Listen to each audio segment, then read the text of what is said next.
Bruno nasceu em Fortaleza, Ceará, no dia 20 de outubro de 72. Espírito envelhecido, atormentado por enlouquecedores martírios morais. Acorrentado a estas paragens de presídios, enfrentou aqueles que espoliou, afrontou e supliciou. Ouviu pragas, maldições, ultrajes, sem poder reagir. Espezinhado em sua honra, em seu orgulho, já que eram seus antigos vamos e vassalos que o insultavam e estavam entregues à sanha de sua desdita. Penetrou a contrição de sua alma e pediu a Deus para ser bom e reto. Depois de encarnações obscuras, de enfermidades, penúrias, deformações orgânicas, loucuras, aliando-se várias vezes àqueles que foram seus cúmplices, teve algumas quedas. Compreendo, por fim, a magnitude da vida humana. Começou a ser devotado ao dever e ao bem. Fim, fadado a todos indistintamente. Foi então que, amante da instrução e conhecedor do que preceitua o Evangelho Redentor do crucificado, pediu uma árdua expiação em que seria posto à prova sua coragem moral. Ei-lo aqui, devedor assumido, disposto a trazer uma singela palestra sobre as verdades. Bem-vindo à nossa casa, Bruno. Então vamos lá. Se fosse um homem de bem, teria morrido. Isso é do capítulo Bem-aventurados os aflitos. Se fosse um homem de bem, teria morrido. A gente fala isso, né? Muitas vezes dizeis, falando de um homem mau que escapa a um perigo. Se fosse um homem de bem, teria morrido. Pois bem, dizendo isso, estáis com a verdade, pois efetivamente acontece, com muita frequência, que Deus dê a um espírito ainda jovem nas vias do progresso uma prova mais longa do que a um espírito bom, que receberá em recompensa, por seu mérito, o favor de sua prova ser tão curta quanto possível.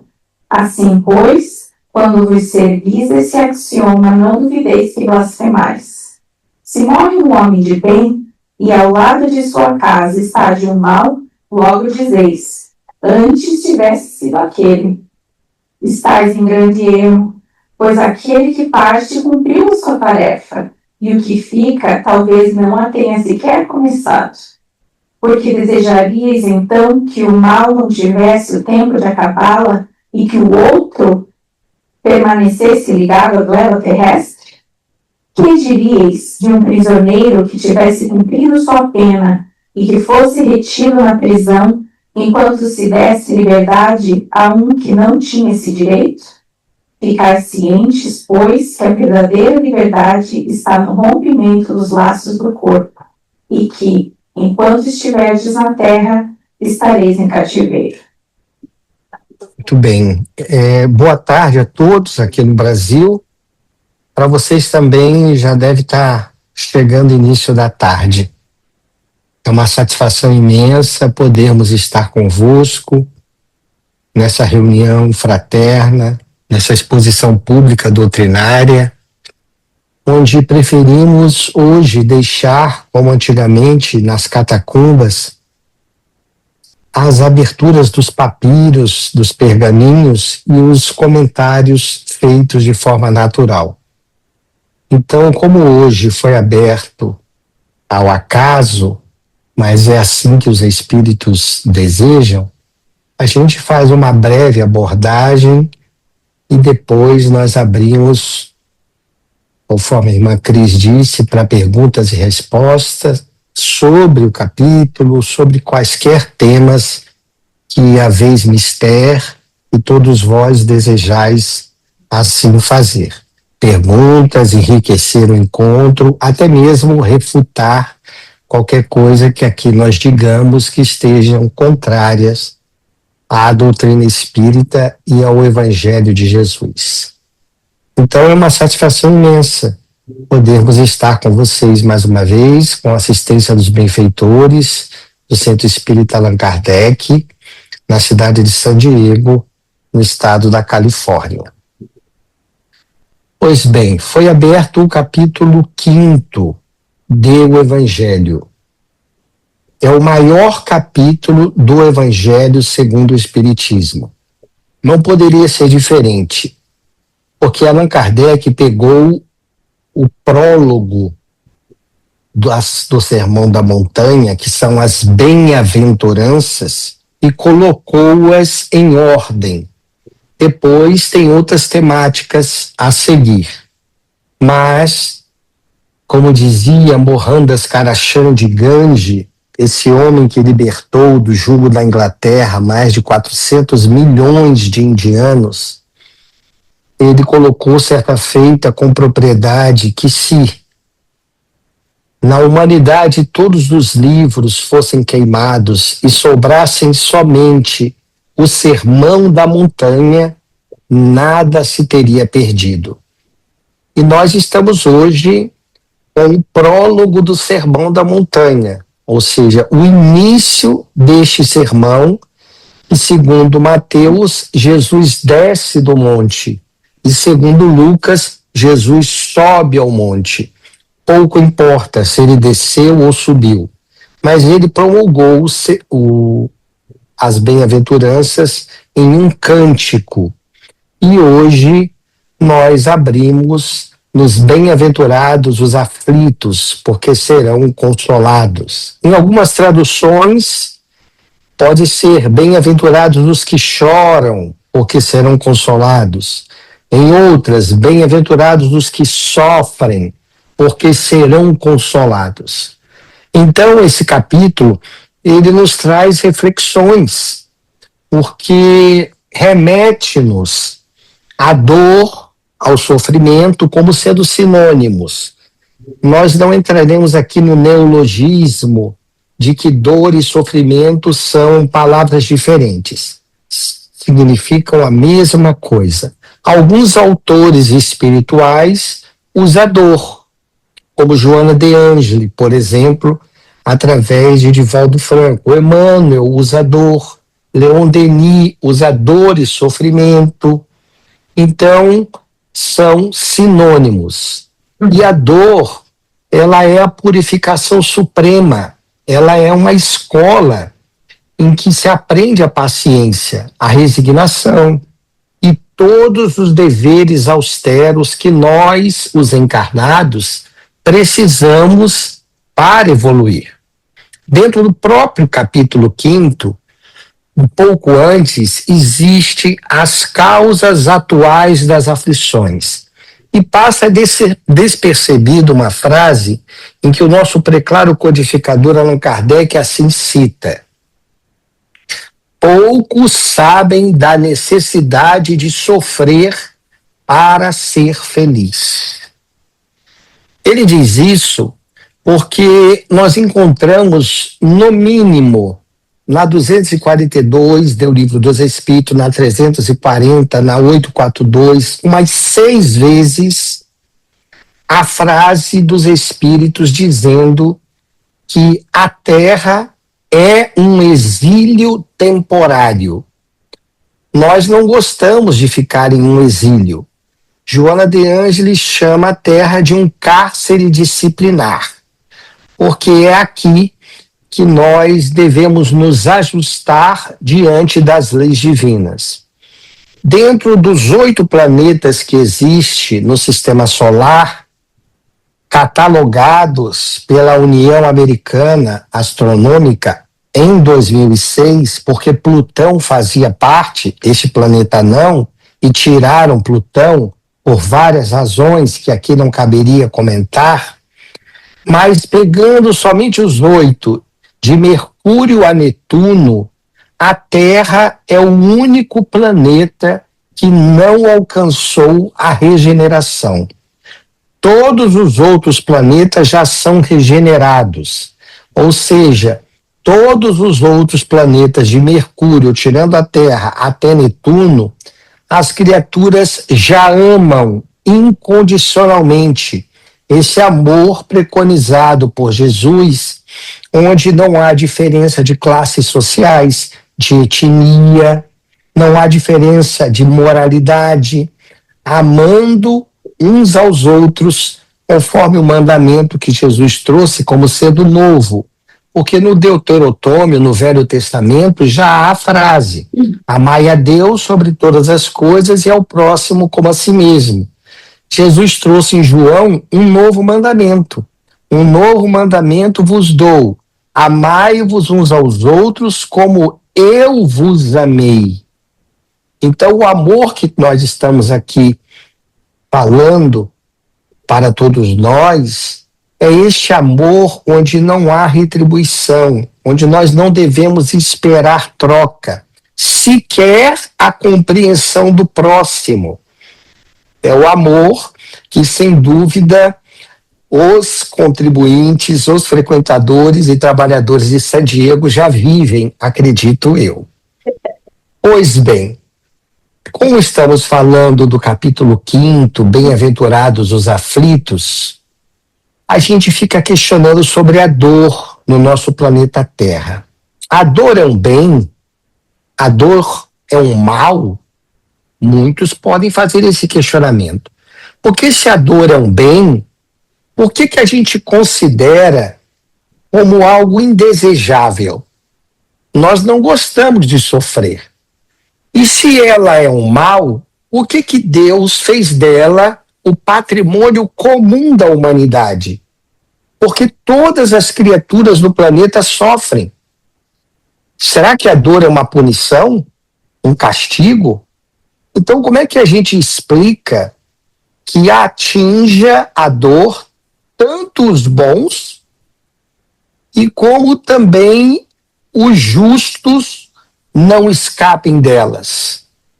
De outra sorte, podemos dizer da seguinte maneira: como é que se entende que a vida dos chamados maus, em verdade, maus são aqueles que ignoram as leis divinas?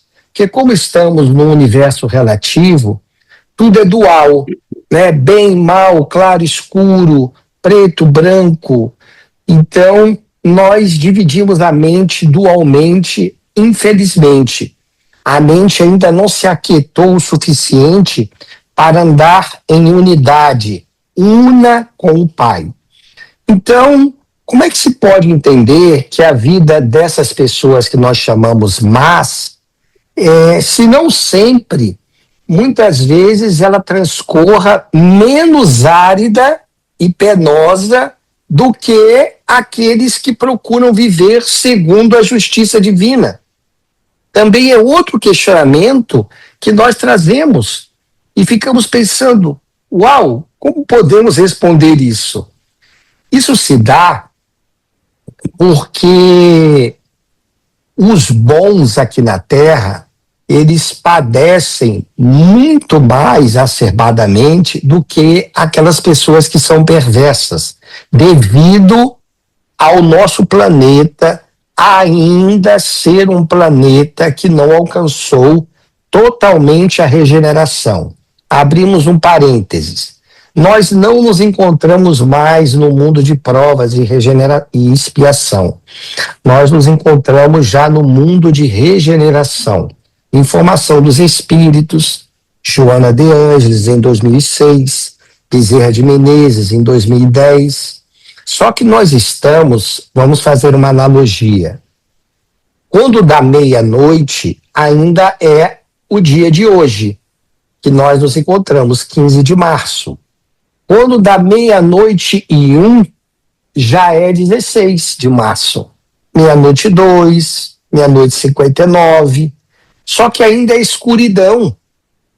Tudo é sombra.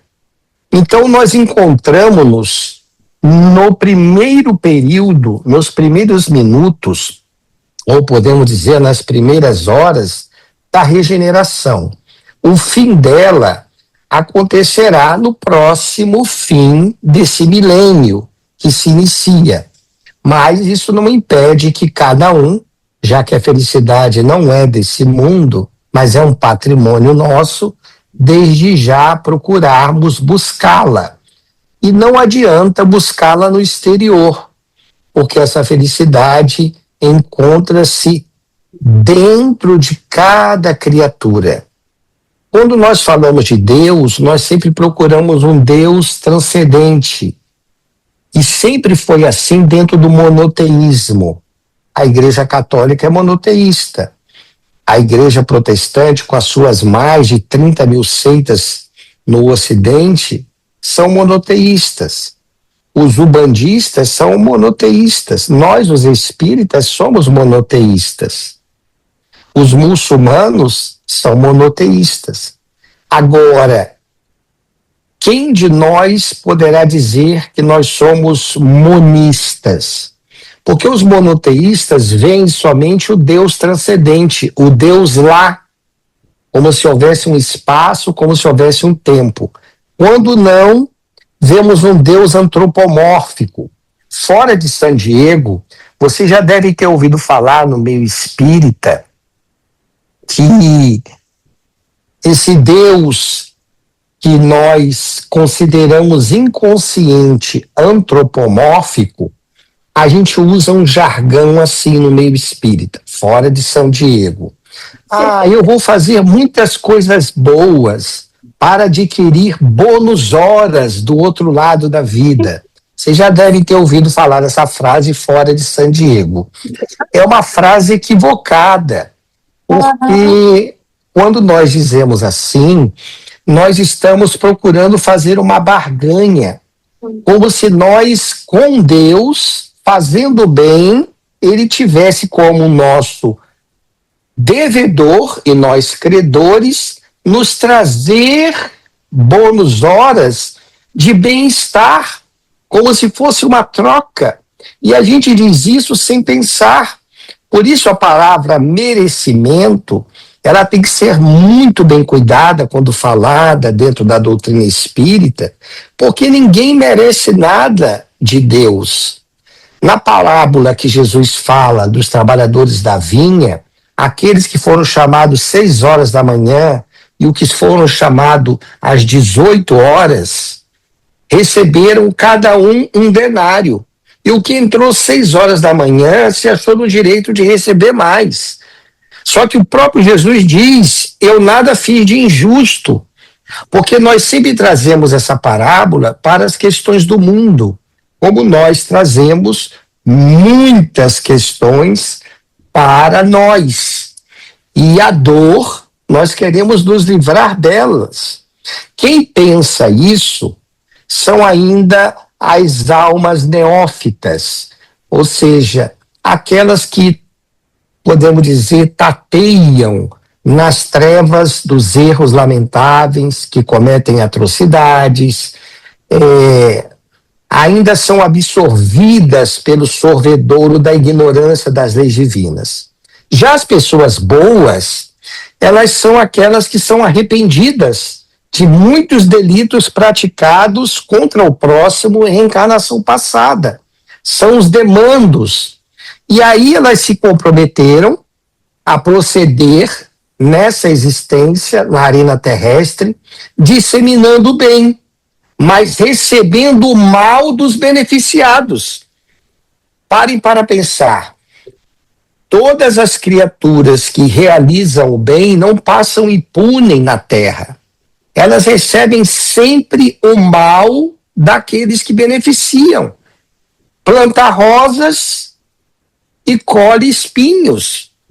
Então passam semeando bênçãos e consolações e colhendo quase sempre ingratidões, injustiças. Perguntar-se-ia, mas por que isso? Se Deus, magistrado, incorrupto, onisciente, onipotente, será que ele tem algum átomo de imperfeição? É um absurdo para nós pensarmos isso. Então, as sentenças que são exaradas de acordo com as nossas ações cometidas, nós iremos separá-las pela lei de causa e efeito. Não tem saída para nenhuma criatura no planeta Terra a saída. O o bem, repetimos, ele não passa impune na Terra. Até mesmo porque a lei de justiça e misericórdia divinas, ela é o funcionamento da ordem moral do universo. As penas e os castigos que a gente chama, nada mais são do que a reação da natureza, ultrajada, violentada, nos seus princípios eternos. Albert Einstein, um grande físico que veio de Saturno, reencarnação de Nicolau Copérnico no século XV, ele teve 3 encarnações na Terra. Sabemos a de Nicolau Copérnico quando destruiu o sistema heliocêntrico de Cláudio Ptolomeu, que era o geocêntrico, acreditando que a Terra era o centro do mundo. Então ele vem trazendo, mostrando, não, a Terra é mais um planeta que gira num movimento de translação em torno do Sol, como tantos outros. Cada planeta tem a sua velocidade, cada planeta tem o seu movimento de obliquidade. E assim, Nicolau Copérnico consegue derrocar o sistema geocêntrico. Ele reencarna de novo, não temos conhecimento, mas voltaria no século XX, XIX, nascido, e no XX, muito reconhecido, principalmente em 1905, com a teoria da relatividade restrita, quando ele traz o conceito que energia é igual a massa descondensada. E massa é energia condensada. É a famosa fórmula que veio destronar a física clássica. Energia é igual a massa vezes velocidade da luz ao quadrado. Isso em 1905, ele tornou-se espiritualista. Depois, em 1915, ele traz a segunda teoria da relatividade, onde ele trabalha a gravidade, a curvatura da luz. Quando tornou-se espiritualista, ele tem uma frase que nós achamos magníficas. Ele diz assim, a vida, com V maiúsculo, que significa lei, lei divina para nós, que significa o absoluto, que significa unidade, que significa cosmos, que significa verbo. Então imaginemos como queiramos. A vida é como jogar uma bola na parede. Se você joga azul, ela volta azul. Se você joga ela verde, ela volta verde. Se você joga fraca, ela volta fraca. Se você joga ela forte, ela volta forte. E ele termina a frase dizendo assim, a vida, ela nada nos pede. Ela não se apieda e nem se comove. Ela apenas nos entrega aquilo que nós oferecemos a ela. É a lei de causa e efeito, que nenhum de nós está exímio de não passar. Então, a justiça divina nada mais é do que o funcionamento dessa ordem moral universal. As forças do universo, elas são solidárias e elas repercutem, vibram de forma uníssona para todos, da mesma maneira. Isso vai depender, portanto, das nossas atitudes aqui na Terra, a fim de que nós ou estejamos de acordo com as leis divinas, agindo de acordo com ela, que é a regra áurea que nós achamos, tirando vocês de San Diego, acham que vem do cristianismo. Faça o outro que gostaria que o outro fizesse assim. Essa lei já vem antes do Cristo, é a regra áurea que nos leva à felicidade. Então, nós somos capitães da nossa própria alma. Nós somos os nossos próprios juízes. Porque, segundo o uso ou abuso da liberdade, nós seremos felizes ou desditosos. Às vezes, o resultado de nossos atos, eles fazem se esperar. Tem um momento certo que a lei divina nos oferece, que normalmente acontece quando nós reencarnamos, porque a criatura não evolui enquanto desencarnada. O único momento de evolução da criatura humana é enquanto encontra-se encarnada, porque aqui ela vai colocar à prova além de eliminar os miasmas que contém no seu perispírito, linguagem eminentemente espírita, porque corpo espiritual, André Luiz assim o chama, corpo celeste, Paulo assim o chamava, corpo astral, os teosofistas chamam. Então, o perispírito é uma linguagem do espiritismo. Então, o que nós devemos considerar diante desse capítulo todo, se fosse um homem de bem, teria morrido, relaciona-se sempre às pessoas. Não vamos pensar assim, olha, minha tia já tem 90 anos, por que não desencarnou ainda? É porque ela ainda precisa ficar aqui, porque o certo é já ter desencarnado. Quantas vezes nós vemos na rua, aqui no Brasil, senhores, senhoras, já na senectude, 70, 80 anos, carregando vagarosamente uma sacolinha de supermercado, porque não tem uma assistência de um familiar. E isso significa o quê? Que aquela pessoa está aqui, ali, não há mais revolução moral para ela, o que ela já tinha que ter conquistado, já conquistou, mas permanece ainda aqui para que possa ir colocando para fora, via perispírito, molécula a molécula, através do corpo físico, como se fosse um dreno, os miasmas. Então, o sofrimento, a dor, é uma lei do nosso mundo. Fora de São Diego, muitas pessoas dizem assim, espíritas, ou o indivíduo aprende pelo amor ou aprende pela dor. Isso é outro equívoco. Aqui na Terra, nós, espíritos imperfeitos, só aprendemos pela dor. A resposta está no capítulo 13, salvo engano, lá no item 12, numa instrução do Espírito São Vicente de Paulo, onde ele diz com propriedade: homens fortes, armai-vos, homens fracos, fazei da vossa fé e da vossa brandura as vossas armas. Quem de nós aqui está na sociedade espírita, inclusive nós que aqui estamos falando, teria coragem de levantar e dizer que somos os homens fortes que vêm armados com a espada do amor? Podem levantar a mão. Nós não levantamos, porque nós não amamos ainda. Nós somos os homens fracos de São Vicente de Paulo, que pede que façamos da brandura e da fé as nossas armas. Em verdade, toda fé, ela é branda e pacífica. Ela não é um ato de fazer, ela é um estado de alma. Toda criatura que podemos chamar de fé, ela já ama. E toda criatura que ama já possui esse estado de fé, porque a fé, ela vem do grego. Todos os evangelhos foram traduzidos para o grego. Nenhum evangelho se encontra em hebraico, em aramaico.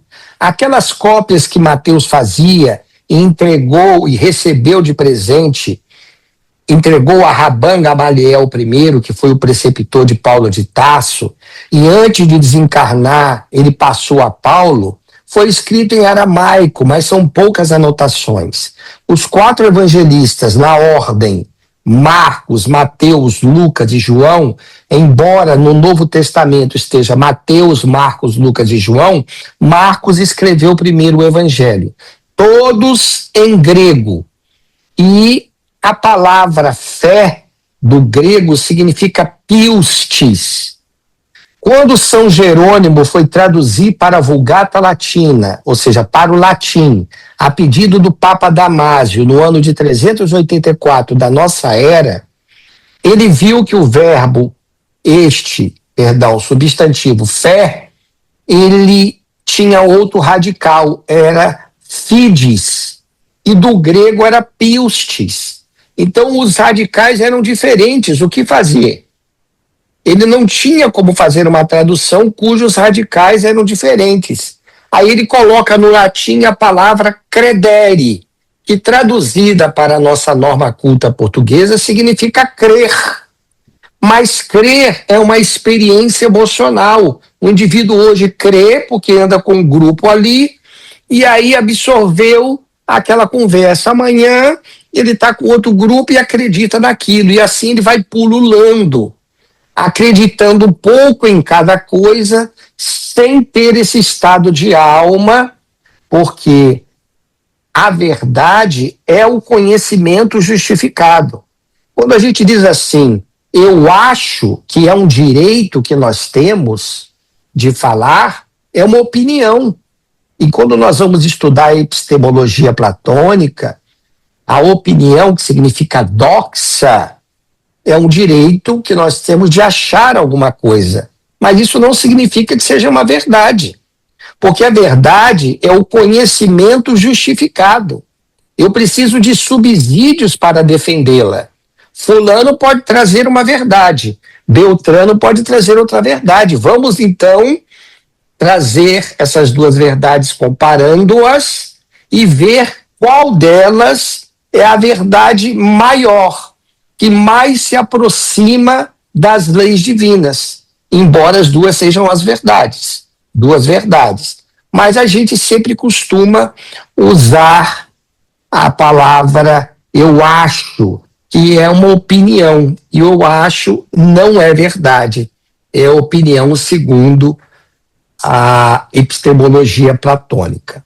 Então a gente observa no nosso planeta lama e dor em toda parte. Nós vemos ignomínia, nós vemos crimes em enxurradas, ódio, onde flutuam venenos e pestes das próprias pessoas, mentiras, traições, tudo isso é moldurando as telas mentais das criaturas humanas. Esse é o planeta Terra, que não poderia ser diferente, que o capítulo 5º trabalha isso com tanta propriedade. Então a gente pode encerrar nossa parte, perdão se éramos para falar menos, e agradecemos desde já a paciência. A tribulação, os desafios na existência, é a tormenta das almas, ou seja, de todos nós. Ninguém deveria esquecer os benefícios que as tribulações traz, mas a gente esquece que a gente foge da dor.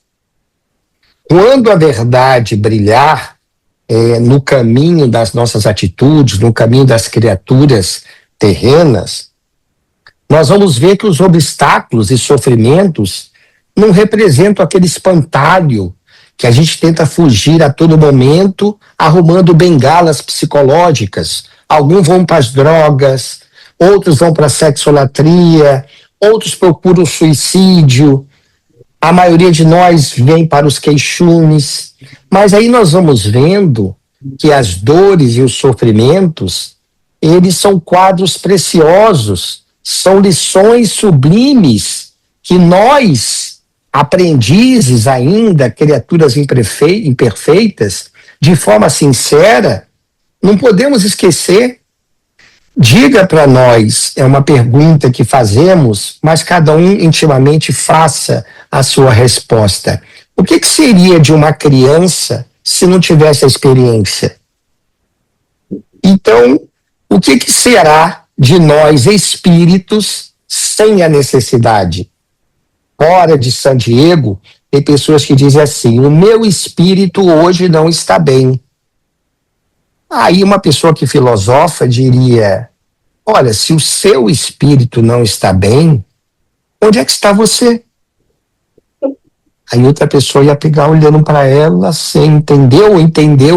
Então o correto seria dizer, eu, espírito, não estou bem. Os meus pensamentos, que são ondas eletromagnéticas, afetam primeiramente o meu corpo espiritual, o meu perispírito.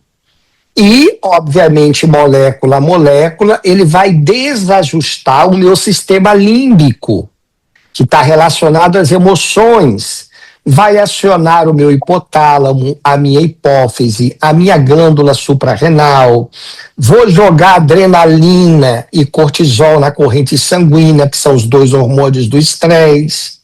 vou ter desajustes estomacais, vou estar com dor de cabeça. Tudo isso reflexo de quem? De mim. Espírito. Eu sou um espírito. Então, eu não estou bem.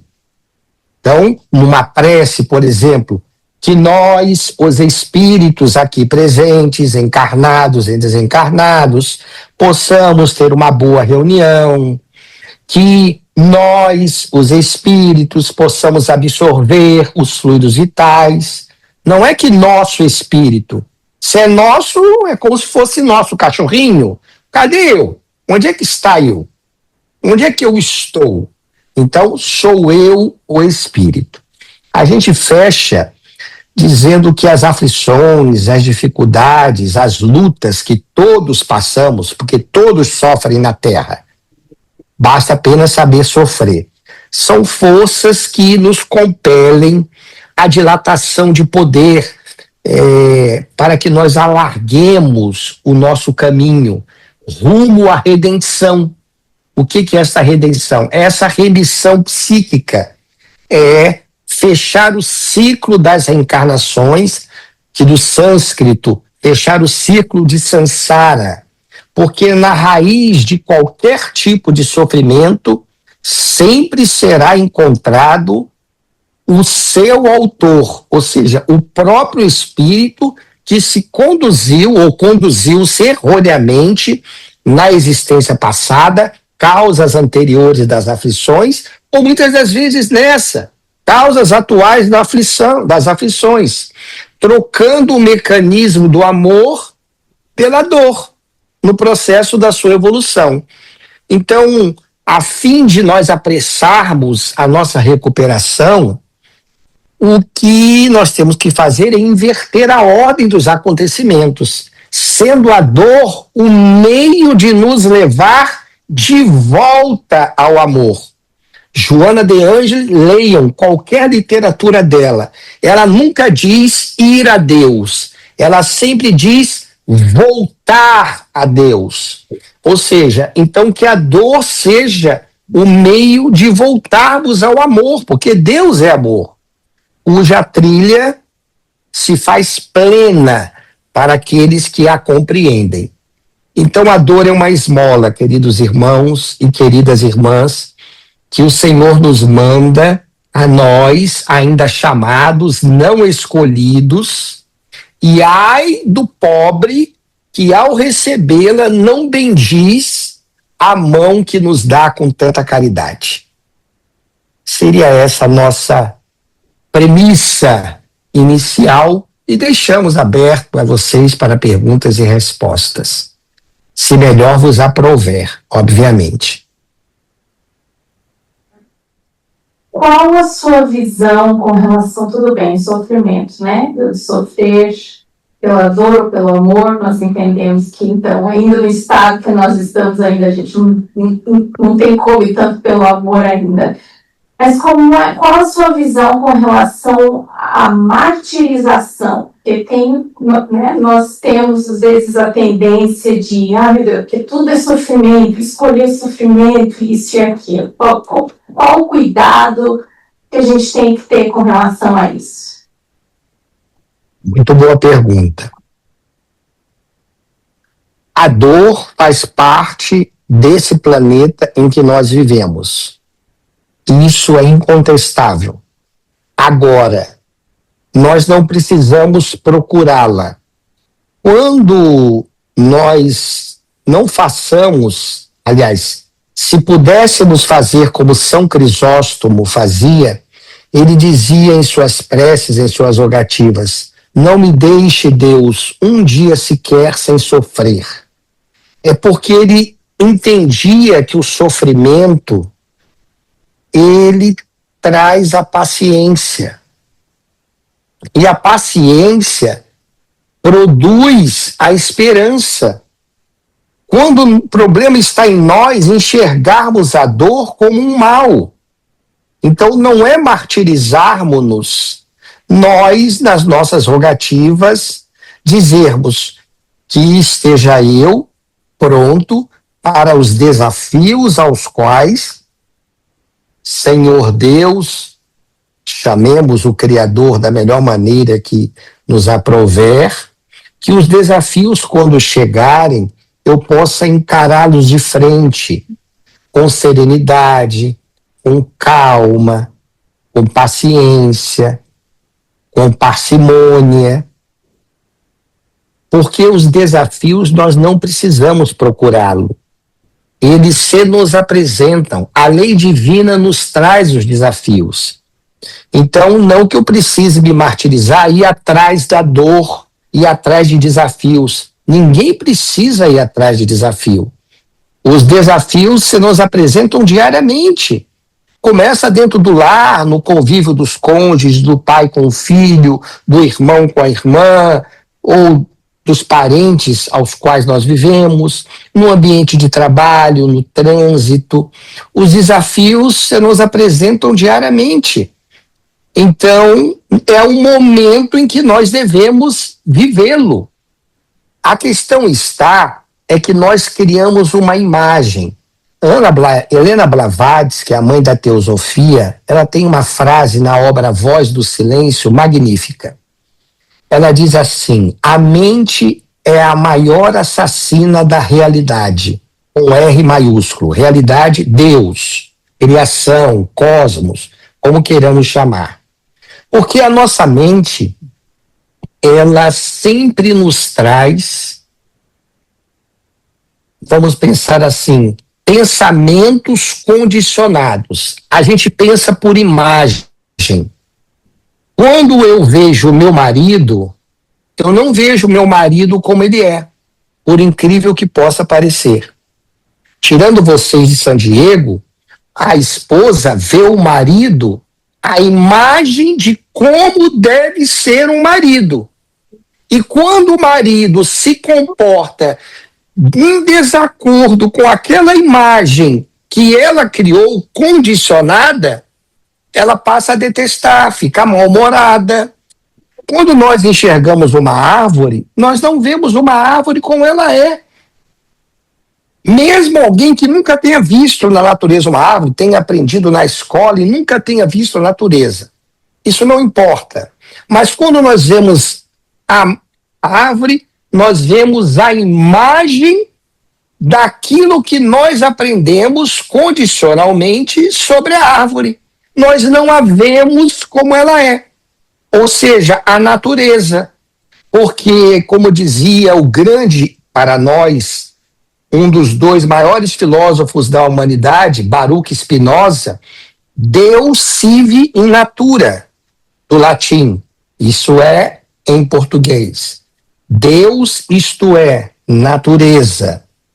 Ou seja, eu não consigo ver a árvore como uma irmã menor, porque ela é um princípio inteligente do universo, conforme está exarado no Livro dos Espíritos, na pergunta 23.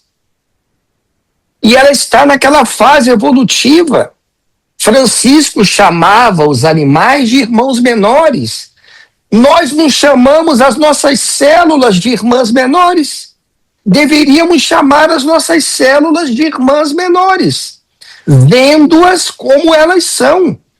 Porque já foi detectado, elas irradiam pensamentos, ondas eletromagnéticas, com comprimento de onda, com frequência de 0,0002 milímetros. Então, a autocura é possível quando eu observo as células nesse ecossistema que eu tenho que coordenar.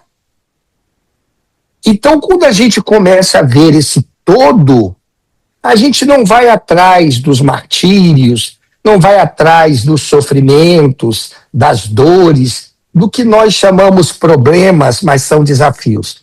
Os desafios nos são apresentados naturalmente. Nós não precisamos ir atrás. Agora, quando ele nos chega, cabe-nos saber agir e não reagir. Agir, já falamos, com paciência, com serenidade, com tranquilidade. Isso vai mantendo o nosso sistema límbico com organização. é que nós não temos tempo suficiente para abordar como funciona o sistema límbico no nosso corpo humano. Tirando vocês de São Diego, tem pessoas que dizem assim, ô louco! Aí o outro diz, louco é você.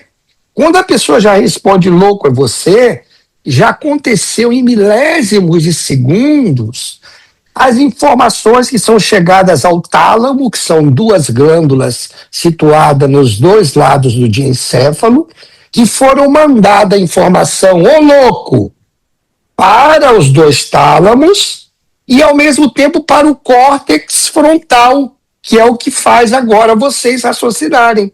Ao mesmo tempo. Mas aí o tálamo age de forma impulsiva, aí ele aciona o eixo HPA. E aí, milésimo de segundo, acontece um monte de coisa que não teríamos tempo para falar, e a gente responde, louco é você. Então, nesse exemplo, não procuremos desafio. Não fazemos aqui, alguém pode estar dizendo assim, olha, o irmão faz apologia à dor. Sim, nós fazemos apologia à dor, bem sentida. É a dor que nos liberta. Por isso, nós lançamos esse ano passado um livro diretamente, sem autobiografia, a pedido da Joana de Ande, diretamente pelo tio Divaldo, que tivemos nessa existência a oportunidade de privar de uma intimidade muito grande durante 25 anos. E ela nos pediu para escrever sobre a dor do amor. Mas a dor do amor, palavra de Francisco de Assis, que é a dor sem conflito. Por isso que quando falamos de dor, nós também temos que conhecer a felicidade. E a felicidade, segundo as escolas gregas antigas, nós temos a escola hedonista, a escola cínica, que é o cinismo, e nós temos a escola estoica. Na escola cínica, na escola hedonista, Epicuro e Aristirpo de Cirene defendia que a felicidade estava no prazer, e porque eram os dois estados da alma que Aristirpo, da cidade de Cirene, na Turquia, acreditava. O ser humano tem dois estados de alma, prazer e dor. Então a felicidade está em aumentar o prazer e diminuir a dor. Só que não é o prazer que hoje, infelizmente, o homem coloca a mão e corrompe tudo. Nós pensamos nos prazeres materiais. Não. É o prazer divino, porque eram homens sérios, homens equilibrados. E aí, depois vem Epicuro, viajando desde os 14 anos e voltando para Atenas depois de 20 anos, ele funda o Jardim de Epicuro, com seus dois principais discípulos, Emarco e Ematrodoro, onde ali eles viviam de hortaliças, no máximo comiam queijos. Tem uma carta que ele faz a Meneceu, que é a carta sobre a felicidade. Ele, já diferente de Aristirpo de Cirene, ele defendia que a felicidade está na diminuição da dor. É uma verdade, mas ela ainda está ela é cediça, ela não é totalmente verdadeira, porque o indivíduo pode estar passando por experiências artroses, por desafios enormes, e ele está tranquilo, está sereno, por dores que, se o outro vê, diz eu não conseguiria, e ele está sereno.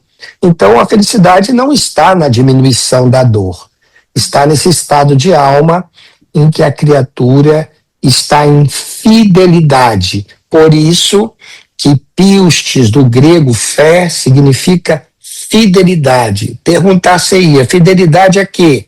À criação, às leis divinas. Se o indivíduo anda em fidelidade com as leis divinas, ele mantém-se tranquilo, não se martiriza e sabe que, estando na terra, ele vai ter que colocar à prova, sendo um espírito evoluído, como Francisco de Assis, um exemplo, uma Maria Teresa de Calcutá. Ele está passando por provas. Nós, ainda na situação de chamados, porque eles foram escolhidos, nós passamos por expiações. Por isso que todas as expiações são provas, mas nem todas as provas são expiações, porque tem espíritos que pedem para vir à Terra, passarão por provas, mas não precisam estar mais reencarnados aqui. São os missionários notórios e a maioria são anônimos, que nós desconhecemos. Não sei se conseguimos colaborar com a resposta. Então, eu queria que você pudesse deixar para a gente uma mensagem justamente para nós, todos os imigrantes, que às vezes nos questionamos: será que estou no lugar certo, na hora certa? Será que existe? Estou aqui por acaso? É isso. Muito bem. Nós sabemos que o acaso não existe. Quando nós deixamos as coisas fluírem naturalmente, deixamos a vida fazer a leitura, nós somos levados, como você se refere, a locais, no caso de vocês imigrantes, vocês estão, a maioria, onde deve estar. Agora, se há uma leitura de um desejo nosso e nós forçamos aquilo sem os sinais se apresentarem, nós conseguiremos muitas das vezes estar em outra pátria.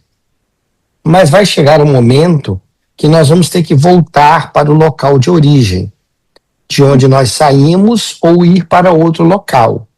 Então, cabe cada um de nós fazer a leitura da vida, mas entendendo que, independente de morarmos nos Estados Unidos, da América do Norte, na Austrália, na Europa, na Ásia, na América do Sul, vamos lembrar lá no Evangelho, no próprio capítulo 3 que você citou, usando das nossas palavras, o Allan Kardec, o nosso insigne codificador, ele nos faz lembrar que a Terra é como um subúrbio, é como um hospital, uma penitenciária, ele fala.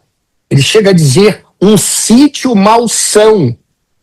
E ele diz: peguem tudo isso, juntem, e a Terra simultaneamente é tudo isso. E aí nós vamos compreender o porquê das aflições se sobressaírem aos gozos terrenos, aos gozos espirituais, independentemente do local que nós estejamos. Porque eu estou na Terra, vocês estão em San Diego, eu estou no Brasil. Então, eu estou num subúrbio, num hospital, numa penitenciária, num sítio malsão ao mesmo tempo. Porque o que nos faz feliz, e a felicidade não é deste mundo, embora seja um patrimônio nosso, mas na medida do possível, o que nos deixa tranquilos é o nosso estado interior. Como nós iremos reagir diante das adversidades que a vida nos proporciona. Porque já dissemos aqui, a Terra é um exílio temporário. Não tem como nós fugirmos disso. Nós, independente cristãos, estamos falando dos cristãos, porque se for para dizer um muçulmano, não pode falar de Jesus. Se for para dizer um judeu, era aquele menininho. Os ensinamentos de Jesus, as suas palavras e seus exemplos, nós negamos isso durante várias existências. Isso foi uma falha nossa. E nós não conseguimos com isso nada até hoje, senão o progresso material. Nós nos aperfeiçoamos em tudo, né? Até no meio de destruirmos uns aos outros. Mas nós não soubemos, ou melhor dizemos, não tivemos a força do conhecimento para aperfeiçoar as nossas almas, emancipando o egoísmo, as ambições, a sabedoria. Nós não tivemos de edificar uma sociedade com bases que se apoiem no amor, na fraternidade. Vocês residem no país cujo o instrumento bélico é o maior do mundo. Mais da metade do capital americano é investido em armas bélicas. Como pode isso? Dentro de um mundo em que a fraternidade universal deve reinar. Então, nós estamos no exílio temporário. Nós não podemos esquecer disso. Então, por onde nós passamos, possamos levar o evangelho, do grego euangelion, que significa boas notícias, boa nova, alvíceras. Nós cristãos possamos levar esse amor preconizado por Jesus. E aonde a gente levar esse amor, vai nascer uma flor. Porque por onde a gente passa, e nós não fazemos isso, as flores morrem. E aí nascem espinhos. Então, somente aqueles que compreendem a lei do amor, compreender é viver, sentir o amor, sabem conviver neste exílio temporário que é a Terra, e que nós já dissemos aqui, e procurem no Livro dos Espíritos ou anotem. Vão à pergunta 154 do Livro dos Espíritos. Vocês vão ver lá os Espíritos dizendo que a Terra é um exílio. Vão à pergunta 242. Os Espíritos vão dizer que a Terra é um exílio. Vão na 340. Vão dizer que a Terra é um exílio. Procurem as anotações do comentário de Kardec na questão 872 do Livro dos Espíritos. A Terra é um exílio temporário. A 1009, e já estamos chegando ao final do Livro dos Espíritos, o Espírito Lamennais informa, é um exílio voluntário a Terra. Se a gente vai para os livros dos médiuns, a gente vai achar no capítulo 31, é um exílio. Se a gente for para o Evangelho segundo o Espiritismo, que nós abrimos hoje aí, e nós fomos lá no capítulo 8º, nós vamos ver Allan Kardec também dizer que a Terra é um exílio. No mesmo capítulo 11 do próprio Evangelho segundo o Espiritismo, nós vamos ver que a Terra é um orbe de provação e de exílio. Lá no, salvo engano, no 28, também vai dizer que é um exílio, em toda a codificação. Tem a carta de uma morta, que é da mãe do Chico Xavier, que foi o espírito reencarnado à época na obra há 2000 anos, que foi aquela ama de Lívia que trocou a roupa com ela para ela ir para o circo do martírio, é o mesmo espírito reencarnado. Ela fez uma viagem, ela traz uma carta, ela foi a Marte e tal, mas nas cartas de uma morta, a própria Maria, João de Deus, que era a mãe do Chico, diz que a Terra é um recanto de exílio e de sombras.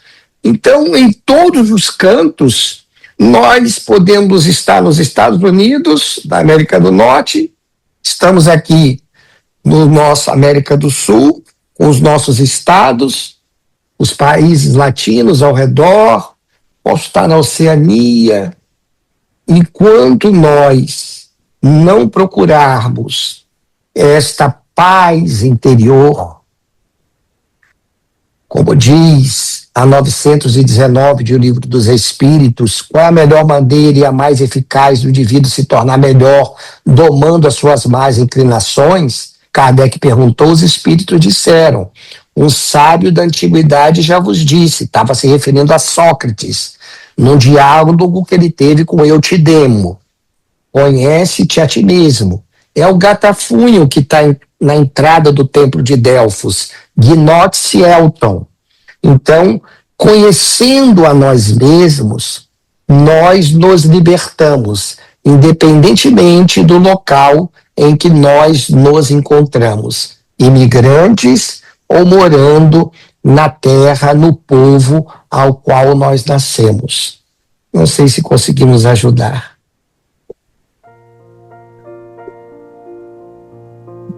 Os agradecimentos são nossos por este acolhimento dos irmãos desencarnados que presidem o Centro Espírita Allan Kardec, na cidade de San Diego, na Califórnia. a vós, espíritos, que nos inspiraram para que pudéssemos aqui trazer de forma singela as verdades eternas, todas elas compiladas na mensagem daquele homem inigualável, cujo olhar nos toca e que, quando chegou jovem, lhe disse: "Oh, como tu és bom!" Tu disseste a ele: "Bom é meu Pai que estás nos céus. Eu sou o Mestre." Que quando cheguem até nós alguém e nos diga: "Oh, como tu és bom!"